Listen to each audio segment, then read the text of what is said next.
Gentlemen, welcome back to TD. We have a huge update on the SVJ versus Sledgehammer case. Now, if you haven't watched any of these videos, you have no idea what we're talking about, stop right now, click the link in the description, watch the video. It's all been filmed in real time. You can watch everything that happened to get us to this point. Quick summary for you guys. Somebody hit the Lamborghini, the Sledgehammer. That's where we have these amazing attorneys. Who are you guys? Where do you work for? What do you do? My name's Ali Saleh. And I'm Ronnie Saleh, and we are with the Saleh Law Group. Last time you guys saw the lawyers and us in this room together, talked about the actual lawsuit and the actions, all that stuff was created. The document was sent to a judge. They approved it. That's where we left off. You guys called me saying we have a big update in the case. You wanted to come meet today, so please tell the audience what we're doing here. So today we are going to talk about service of the court papers. Some good news about some people being served in the case. There is one person who is still yet to be served. You want to stick around and find out who that person is. I don't know this process. A lot of people watching right now don't understand how it all works. What does it mean to serve somebody, and what does the process and steps look like? Step 1 is you have to attempt personal service. Step 2, if personal service fails, you can try substitute service. After step 2, if that fails, you can do service by mail. If that fails, you also do service by publication. Take you through step 1 right now, personal service. Perfect. This one is mandatory. You have to attempt personal service first. Every single case has to have personal service, which means in person, you have to make at least 3 attempts to serve this person. And it doesn't necessarily have to be at their home. It can be anywhere. As long as you know their whereabouts. That process. Could it be there at work? Yeah. Really? So you could be at work, someone could walk in and serve in front of all your coworkers? Yeah, it's pretty embarrassing. Yeah. As long as you are physically giving them the court papers in person, it can be anywhere. Goes to the park every day at 6 o'clock to walk their dog. I will meet them there to get them served. Role play with me. So if I was standing there, right, watering my lawn, and you walked up, how would you serve me?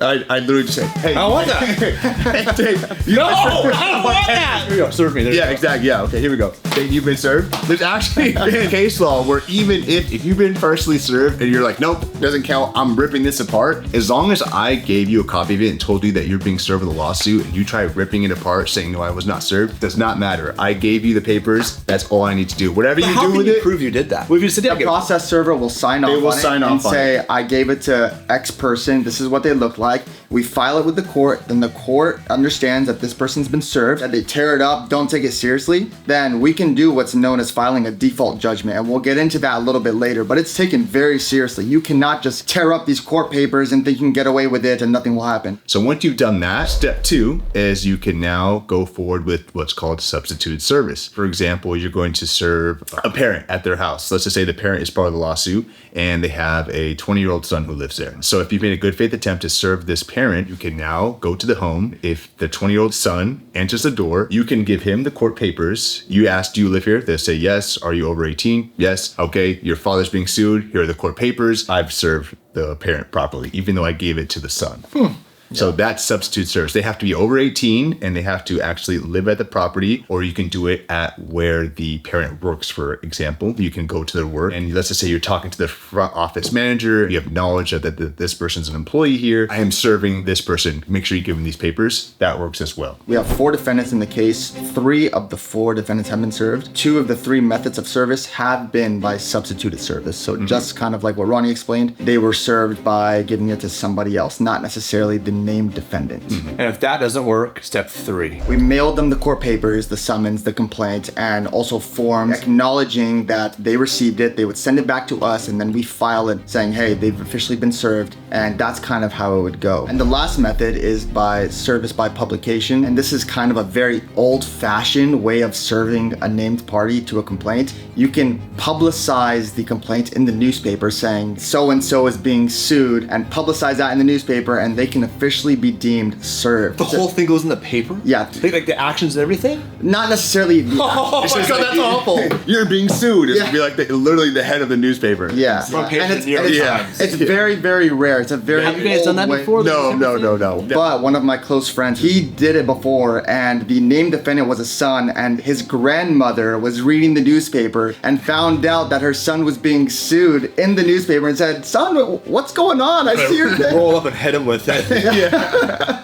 So it works. It's crazy. It's a very old-fashioned way of doing it. But if we have to get to that point, the court still does deem it proper. So let's talk about our case. So you said in the beginning of the video, 3 of the 4 have been served. Now, the question people might ask is 4. There's only 3 people in the video. What's this 4th mystery right now? So the 4th one is actually a company. So as you guys saw, the parties involved in the action, they were working on a home. They're a part of a construction business. And without giving out too much detail, what I will say is that employers are vicariously liable for the negligent actions of the employees. Basically what that means is that if your employee does something wrong, the employer can be found responsible for that. So that's why this company is being named as a defendant in the case, because they were working on that home and they were within the scope of employment at the time the sledgehammer incident happened. So let's go through the people involved. We won't say any names, obviously, but see who has been served and who hasn't been served. So let's go start at the top. Green shirt. Yes, so green shirt has been served by substitute service. We could not get him a personal service. That was step 2. Yes, that was step 2. So we got somebody at his home who was over 18 that was able to take the court papers, and the company as well. Those were the 2 that were served by substitute service. So we are good to go on green shirt. Are they related, the company and him? They are. Yes. Yes, they are. Got They it. are. So that's the 2 there, and then Beanie. Beanie. We got Beanie with personal service on the last attempt. And we don't know why the first few attempts failed. He could have just not been at that location, such as his home. We don't know whether or not he was evading service on purpose, but we do know that we were eventually able to serve him. So that's 3. So the 4th one can only be the gentleman with the sledgehammer. Has he been served? So no, the man with the sledgehammer who hit the windshield of the very expensive Lamborghini has not yet been served. And if that person is watching, like we've said in the beginning, it is a very bad idea to evade service. Tearing up the court papers and saying I'm not doing this, also a very bad idea, because if that happens, then we'll file a default judgment. What that means is that we had that person served, they ignored it, we're entitled to these damages. We go to the court and say, hey, we did our job, he's served, now we're entitled to our damages. The court will set a hearing. We talk to the judge at the hearing and say, hey, as a result of the incident, we sustain X amount of damages. We should be entitled to that. And the court will sign off on it. And because they don't have a lawyer, they don't get any of the defenses, and it is just done. We get our damages just like that. Yeah. So it is not a good idea. Why would someone invade the service? What would be the benefit of going, I don't want that? Yeah, some people will actually think that, well, if I'm not served, I'm not going to have to appear for this lawsuit, which will not be the case. So people just think avoiding it will, get them off the hook. There's been about 4 attempts made on him for personal service. We're still making attempts, and, we'll go with other methods after that or do a stakeout. We'll see how it goes. Wow. Yeah. The sledgehammer gentleman who was arrested, we can confirm he was arrested, talking about the last video. Yes. Do we know if that's gone any further with the district attorney? Great question. I actually contacted the district attorney's office. They said that they're currently still investigating it. I also let them know that the incident has been seen by millions of people, which is true. They're aware of the situation. Sometimes these things take time. It can take a few months before actual charges are filed against them. I imagine that it will eventually happen. You get arrested, the officer suggests charges. They charge you with it, but the district attorney has to actually say, okay, do I want to pursue this in court and actually charge a person? So it's like a separate thing. The police officer doesn't put you in jail and put you to court. There's a step in between a courtroom and the officer. Correct. And most people don't know that. They think we get arrested, like that, I'm being charged with this. They arrest them, let's say for a DUI, you get arrested for that, then the prosecution has to eventually press charges against them. It doesn't necessarily go on the record sometimes. For example, if the cop wasn't allowed to pull that person over, sometimes you can get a DUI dismissed. One person left to get served. The ones that were served, what's the next steps for them? First things first, they need to hire lawyers. If you know that you're being sued, it's a very good idea to call a lawyer, let them know what's going on, and they'll kind of lead you in a really good direction, and you can make a decision on whether or not you want to hire a lawyer. It's always a good idea to do it, but you make the ultimate decision. Once you are served, typically around 30 days after the day you're served is your timeline to respond to the complaint. So you have to file what's called a responsive pleading to our court papers, which typically involves what's called an answer. What that looks like is that if we have a cause of action against them, let's say, for example, trespass. It's not one of the causes of actions, but if it was, the defendant would essentially file an answer saying, this is why trespass shouldn't be in the complaint. List out a few defenses. And that's kind of what it would look like. It's important to hire a lawyer in a timely manner because if you miss the deadline to respond, it gives us the right to file what we explained earlier about the default judgment and just have the judge sign off on damages. So it's important to not wait to get a lawyer. You need to do it as soon as possible and get your response to pleading filed. If there's a trial, how long does it take to go to trial? This case might take a little while. Honestly, it's not out of the ordinary for cases to go 2 to 3 years before. Oh, wow. Yeah. Yeah, and that's without any trial continuances. So cases can be dragged out for a very long time. In most cases, they end up settling. I would say getting a trial date within a year and a half of filing the complaint is pretty quick. But what does it mean to settle? So a settlement would essentially mean that both parties come to an agreement and say, look, we're entitled to these damages. They talk about a certain amount of money. The defendants would pay the plaintiffs and they would say, hey, if we pay you X amount, would you be willing to dismiss us from the complaint? And if they agree, then the case is essentially settled. We would file a notice of settlement with the court, let them know, hey, it's settled, and we would dismiss them from the case. We would tell the court,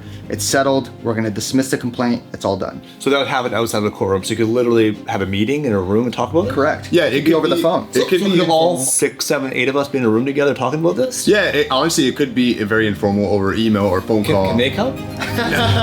It's confidential when it comes to settlement communications, but yeah, it could be informal. A lot of times it does take a mediation where we will go and each party will agree on a mediator, and the mediator will pretty much sit down with us, sit down with them, and walk us through how to get closer and closer to a settlement. Does the court require mediation before a court date to save court time? They really encourage it. Yeah. Strongly encourage it. Because they must be so backlogged. If it takes 2 That's years exactly to get in there, why. they don't want to waste your time. And then it's like, you guys can work this out. We don't need us. Yeah, and honestly, 95% of cases settle without going to trial. People involved in this case, for example, if they felt that no, I didn't do anything, I want to go to trial, they have that right. They have that right, but you also have to remember that whatever attorney they hire, they're going to pay this person on the hour. So if they really want to drag this out and take it to trial, their lawyer fees can be very well as much as up to, 50, 75, 100 grand compared to maybe, let's just say, for example, our demand didn't exceed that. What's the point of going to trial and paying your lawyer all that money? And who knows, you may still lose that trial and end up paying sort of a Even double more. whammy. Yeah, even more.